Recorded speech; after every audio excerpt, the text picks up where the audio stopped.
Hola oyentes de Radio Sefarad, volvemos a encontrarnos en España-Israel, encuentros y desencuentros, esta sección en la que José Antonio Lisbona nos habla de estas dos generaciones, de estos 70 años de encuentros, desencuentros, sociedades y disociaciones entre dos países como España e Israel.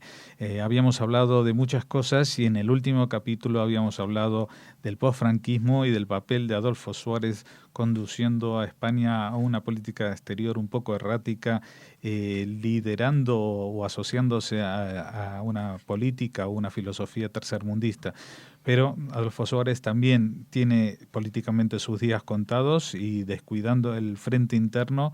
llega el golpe o intento de golpe de Estado del 23F, el 23 de febrero de 1981.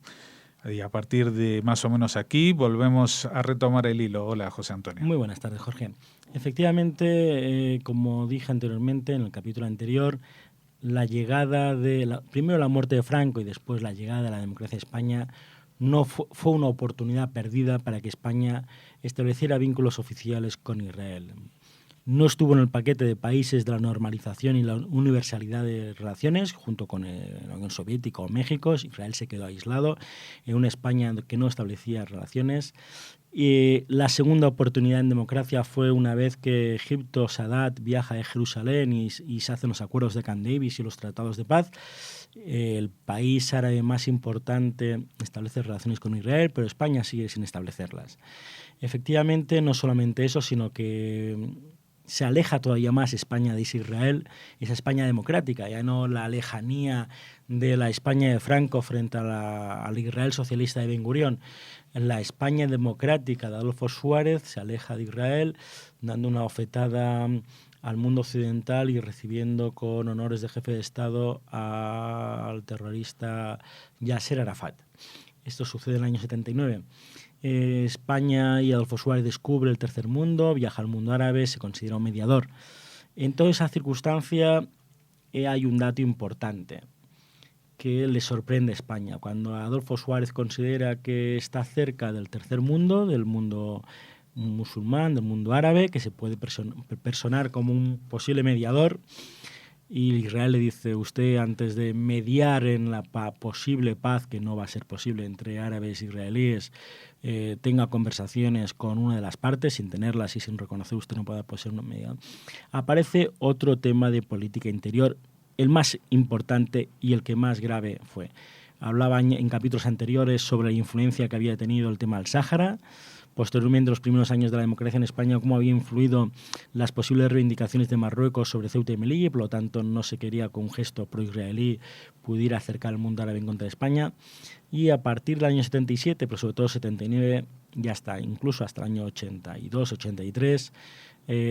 un hecho fue importante, que fue la reivindicación de la africanidad de las Islas Canarias. Las Islas Canarias son parte territorio nacional del Estado español,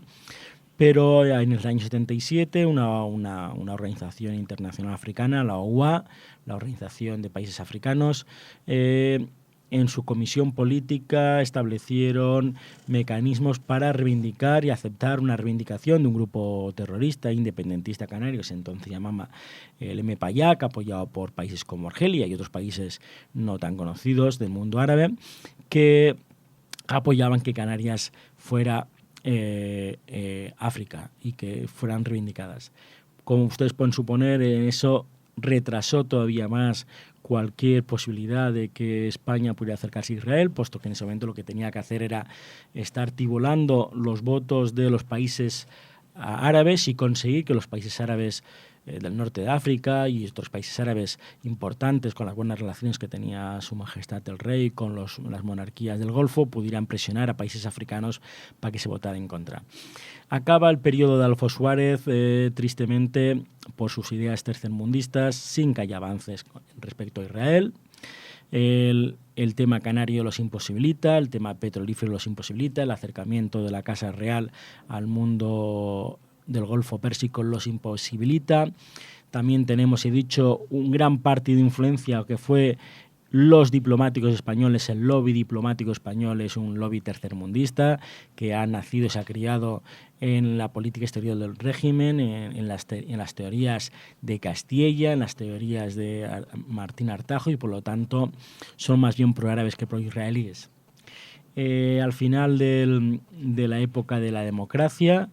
como ha dicho Jorge, llega un golpe de Estado el 23 de febrero del 81, supone la salida de Adolfo Suárez. Para Israel la salida de Adolfo Suárez es un alivio. Saben que Adolfo Suárez no es partidario de la relación con Israel. Es más, si las pudo llegar a considerar muy al inicio de su mandato, al final de su mandato,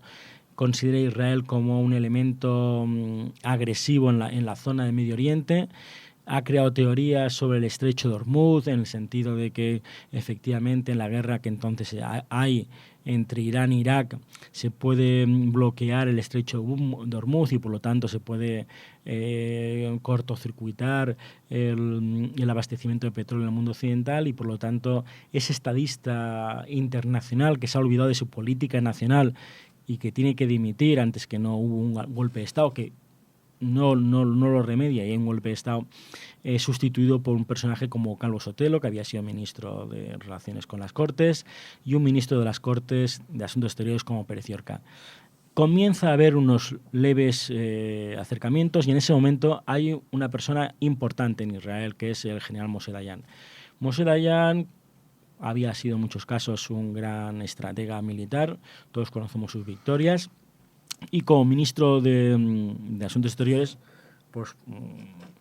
también tenía sus dotes diplomáticas y su orgullo personal. Moshe Dayan es de las personas que, ante esa hostilidad de la España democrática,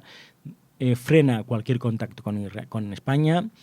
y siempre dice lo mismo: ante cualquier posibilidad de cualquier avance para posiblemente algún consulado que se pudo llegar a pensar por parte española como un paso intermedio, Dayan dijo o todo o nada, no podemos entrar a un establecimiento de relaciones por la parte trasera. Van pasando los años, y en el año 82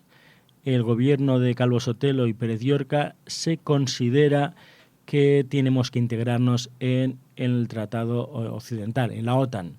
Y eso es un elemento importante de política exterior que lleva consigo también reconsiderar sus relaciones con Israel. En ese momento hay que decir algo importante, aunque luego se desarrollará más bien con el gobierno de Adolfo Suárez, es que viene un enviado especial a España que se llama Samuel Adas. Será esencial la presencia de una persona, una especie de embajador, que al principio está clandestinamente, que está en el año 80 llega como embajador y como representante permanente de Israel ante una organización internacional que tenía lugar en Madrid, que era la Conferencia de Seguridad y Cooperación Europea. Y luego más tarde, cuando concluye la Conferencia de Seguridad y Cooperación Europea, se establece como embajador de Israel ante una organización de Naciones Unidas que está en Madrid, que es la Organización Mundial del Turismo. Ese frente interior, después de entrar en la OTAN, y ya se había notado 2 años de trabajo de Samuel Adas, producen que al final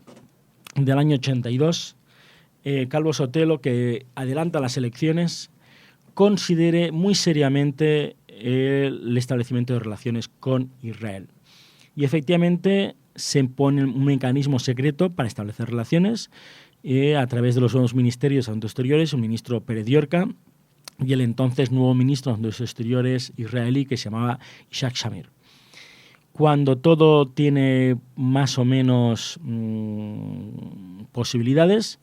Calvo Sotelo piensa que una vez que haya las elecciones no va a ganar UCD, tampoco se iba a pensar que iba a perder con tanta intensidad, iba a llegar el Partido Socialista, y que lo que iba a hacer Felipe González pues ya lo iba a hacer Calvo Sotelo. Una vez que el presidente y Moncloa quieren las relaciones, que el Ministerio de Asuntos Exteriores quieren las relaciones, hay 2 hechos. Uno, que en el año 82, en el verano del 82, existe lo que se llama la Primera Guerra del Líbano, la invasión del Líbano, más arriba de lo que sería el río Litani, y que llega incluso el Tashal, el ejército israelí, llega a las propias puertas y llega incluso a Beirut. Aún así, la valentía del gobierno español siguió adelante para que Hubiera una entrevista secreta entre el ministro de Asuntos Exteriores español, Pérez Llorca, y el ministro de Asuntos Exteriores israelí, Shamir, en Naciones Unidas, aprovechando la Asamblea General en septiembre de 1982. Y esa reunión, que era para el establecimiento de relaciones, no pudo ser así. Cuando los dos ministros iban a acotar y señalar una fecha para el establecimiento de relaciones, el ministro español le tiene que decir a su colega israelí: en este momento nosotros queríamos establecer relaciones, pero no podemos. Y la razón fue Sabri Chatila. Si para el gobierno español incluso se atrevía a establecer relaciones con un país, entre comillas, que invadía un país árabe como era Líbano, la muerte y las matanzas en 2 campos de refugiados del extrarradio de Líbano llamado Sabri Shatila, que no fueron realizadas, por supuesto, por el ejército israelí, sino por los movimientos de la falange libanesa, pero sí que es cierto, como luego más tarde en la comisión de investigación que se realizó dentro de Israel, el ejército israelí fue el que protegía o que cercaba esos 2 campos, pues entonces había ciertas responsabilidades para Israel, según el gobierno español, y que entonces la opinión pública, tanto interior como exterior, no hubiera considerado. Llegamos a la ocasión, desde el año 48 hasta el año 82, con más cercanía y con más decisión y valentía política de una administración para establecer esas relaciones, incluso llegando a considerar que hubiera habido un rechazo árabe importante. Pues a ese gobierno de la UCD, a ese gobierno de Calvo Sotelo y Pérez Llorca, no tuvieron temor para realizar aquello. En el año 82, después de un golpe de Estado, el pueblo español se dota de un nuevo gobierno con un nuevo presidente, que es Felipe González. El Partido Socialista alcanza el poder con cerca de 10 millones de votos, una gran mayoría. Felipe González, el compañero Isidoro, en la clandestinidad, para los socialistas españoles, había ya estado en 2 ocasiones en Israel, una llamándose Isidoro como delegado y como asistente a un congreso del MAPAI, de la Bodá, al Congreso del Partido Laborista Israelí, incluso que se cuenta la anécdota, el propio Felipe cuenta la anécdota, como él salió al estrado del Congreso Laborista Israelí, como si fuera un represaliado de una España, estamos hablando del 75, antes de que hubiera muerto Franco, con grandes vítoras por parte de todos los delegados israelíes que apoyaban la democracia en España, y luego más tarde, en el año 77, volvió a ir. Por lo tanto, era una persona que había estado 2 veces en Israel. El propio vicepresidente entonces, Alfonso Guerra, también había estado en Israel. Había ministros que incluso habían estado en Israel en periodos en kibutz, y había cierta simpatía de muchos dirigentes socialistas hacia la Israel previo al 67, ese Israel de los kibutz, de las ideas socialistas que habían apoyado a la democracia española en el exilio y que sobre todo se habían opuesto al reconocimiento del general de Franco. En el programa de política exterior del gobierno socialista tenía muy claramente que establecerían relaciones con Israel y no engañaron a nadie ni de los países árabes. Pero sí que es cierto que cuando llega Felipe González al poder, consideran que el momento en que se vaya a realizar será cuando más le interesa al gobierno español. Y lo que sucede es que eso nunca llega. Cuando los propios israelíes, los propios hermanos socialistas de Simón Peres o de Isaac Rabin, consideran que al llegar Felipe González, sus hermanos socialistas van a establecer relaciones, van a ver como tristeza que van a pasar 82, 83, 84, 85, 86, van a pasar 4 años hasta que finalmente no se establezcan relaciones.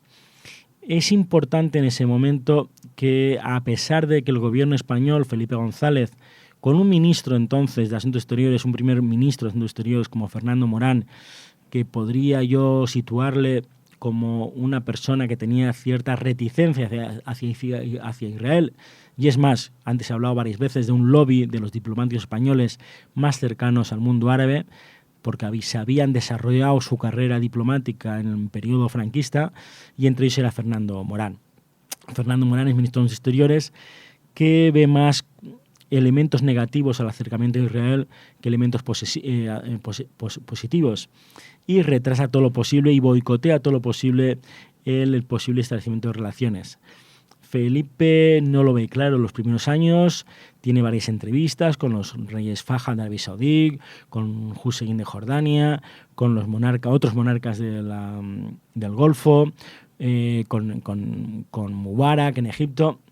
y en todas sus conversaciones ve que los países árabes todavía no son maduros para establecer unas relaciones con España. Entre tanto, hemos dicho anteriormente que Israel tiene un excelente diplomático en España que hace una gran labor de asbará, de información, de acercar el mundo español a Israel, que establece contacto con periodistas, que establece contactos con diputados, senadores, con el propio gobierno, que en ese periodo donde está Samuel Adas, ya no de forma clandestina, sino de forma oficial, como embajador permanente de Israel ante la Organización Mundial del Turismo, desarrolla lo que yo llamo la política de acercamiento y más bien Samuel Adas y entonces la oficina que tenía Israel en Madrid más bien parecía una agencia de viajes que una misión diplomática, porque fueron muchos los viajes de periodistas, diputados, senadores, sindicalistas de UGT, banqueros, gente de agricultores que querían ir a Israel a conocer la realidad y el milagro israelí. Cuanto más se acercaba al mundo de la opinión pública española, al mundo israelí, más adeptos se conseguían a la causa. Al fin y al cabo, lo que quería Samuel Adas era reconvertir que la opinión pública española fuera alguien que también presionase a su propio gobierno para que se solicitara relaciones. Y ya estamos en la España de las autonomías, y una gran visión por parte de Samuel Adas fue acercarse a las autonomías y a los ayuntamientos. Dado que el gobierno nacional tenía reticencias a tener relaciones con Israel ante el peligro de un peligro más bien artificial, como luego se demostró, del rechazo árabe, gran parte de los dirigentes de las autonomías españolas, como podían ser en Andalucía, Madrid, País Vasco, Galicia, Cataluña, visitaron Israel, la de Jordi Pujol, la Cataluña de Jordi Pujol, la Andalucía de José Rodríguez de la Borgoya, la Galicia de González Arbor. Muchas autonomías trasladaron. La presión interior era normal. En el mundo de la política, el principal partido en la oposición, entonces Alianza Popular y posteriormente Partido Popular, también quería establecer relaciones. El Partido Socialista cada vez tenía más adeptos en su interior, era más bien una política de Estado que no aconsejaba ese establecimiento de relaciones,